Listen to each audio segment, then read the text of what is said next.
আসসালামু আলাইকুম, আশা করি সবাই ভালো আছেন। বর্তমানে আমি ক্লাপটন পন্ডে ঘুরতে আসছি।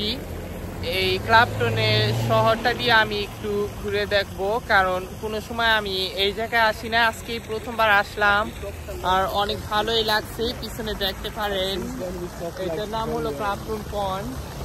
তারপরে পার্ক আছে, এই দিক দিয়ে একটু ঘুরে দেখবো। এটা ক্লাপটনেই একটা পার্ক, হলো মিলফিল্ডস রিক্রিয়েশন গ্রাউন্ড, এবং অনেক সামনে গেলে অলিম্পিক পার্ক হলো এটার সাথেই কানেক্টেড, কিন্তু পার্কটা হলো অনেক বড়। এটা অলিম্পিক পার্কের সাথেই, কিন্তু আরো দূরে। এটা হলো ক্লাপটনে, মানে পাড়া অফ হাকনি। দেখেন, বর্তমানে আমি রিভার লিতে আছি। এই রিভারটা হলো ওয়ালথমস্টো ওয়েটল্যান্ডস এবং স্ট্রাটফোর্ড কুইন এলিজাবেথ অলিম্পিক পার্কের সাথে কানেক্টেড। এই রিভারটা দেখতে পারেন, আসলে নর্থেও আছে না এই পাশে, কারণ এই পাশটা এত ক্লিন দেখায় না, এবং অনেকগুলি পুরানো নৌকা আছে, কিন্তু এই পাশ দিয়ে পানি নর্থে আছে, দেখতেই তো পারেন। এটা ক্লাপটনের মধ্যেই। যদি অলিম্পিক পার্কের লাস্টের দিকে দেখতে চান, ক্লাপটনে আসতে হবে। এখান থেকে হেঁটেও যাওয়া যায় এবং বাসেও যাওয়া যায়। তাহলে এখানে লেখা লি ব্রিজ 0.25 মাইলস লি ভ্যালি ওয়াক। আমি এই জায়গাটা চিনি, স্ট্রাটফোর্ডে। তারপরে 2 মাইলস হলো হাকনি উইক, আর 0.5 মাইলস হাকনি মার্চ। আর হাকনি মার্চে আগের বার গেছিলাম অলিম্পিক পার্কের থেকে হেঁটে।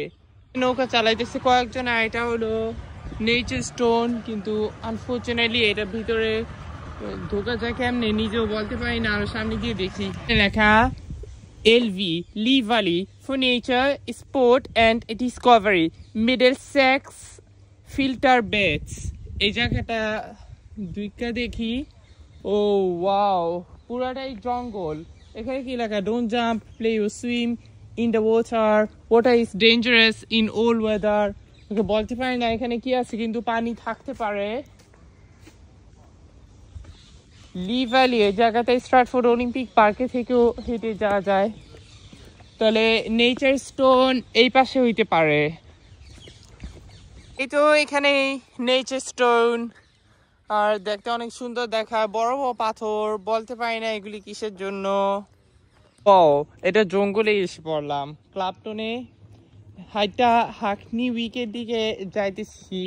বেশি দূর হইলে আবার পিছনে যাব, বেশি দূর না হইলে স্ট্রাটফোর্ডে চলে যাব হেঁটে। এখানে কোনো সময় দেখবেন না, ওয়াইল্ড লাইফ রিফিউজি, অনেক ডেঞ্জারাস আছে এই জায়গা। দেখতে পুরো বাংলাদেশের গ্রামের মতন দেখায়, লন্ডনের মতন দেখাইতেছে না, পুরাই বাংলাদেশের মতন। এখানে লেখা ওয়ান্ডারফুল ওয়েটল্যান্ডস, এখানে এগুলি সব অ্যানিম্যাল। এটাও বাংলাদেশের মতনই দেখায়, ঘাসের ভিতরে পানি থাকতে পারে। তো গ্রামে এসে পড়ছি। বাংলাদেশে কিরকম দেখায় একটু মনে হয় না লন্ডনে আসি। তো এসে পড়ছি হাকনি মার্চে। দূরে থেকে স্ট্রাটফোর্ড দেখতে পারি।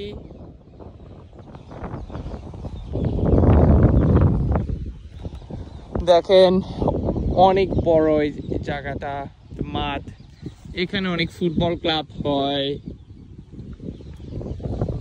আর দূরে যাইতে অনেক সময় লাগে। আর এটা কি জিনিস? হ্যাঁ, আমার কাছে মনে হয়েছে এই জায়গায় আসছিলাম, অনেক চেনা দেখাই দিছে এই জায়গাটা। পুরাটাই ফাঁকা জায়গায় আছি, অর্ধেক বাংলাদেশ আর অর্ধেক লন্ডন। আর এটা স্ট্রাটফোর্ড অলিম্পিক পার্কের স্লাইড। সোজা হাঁটলে অনেক কম সময় লাগবে, অনেক তাড়াতাড়ি হাঁটবো। আর ওয়েদার গরমও নাই, শীতও নাই, হালকা বাতাসটা অনেক ভালো লাগতেছে হেঁটে। অনেক তাড়াতাড়ি হাঁটতে পারতেছি এখন। আর পিছনের দিকে যাব না, কারণ এই জায়গাটা আমি চিনেই ফেলাইছি। তাহলে আস্তে আস্তে অলিম্পিক পার্কের দিকে যাই, তারপরে মাগরিবের নামাজ পড়ে বাসার দিকে যাব।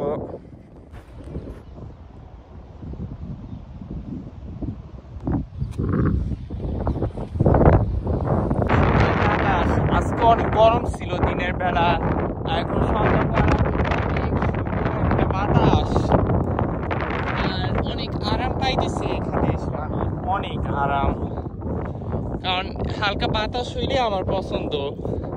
দেখেন ফুটবল খেলা করে 1 মিনিটে অনেক দূর হাঁটা গেছে, দেখতে পারেন।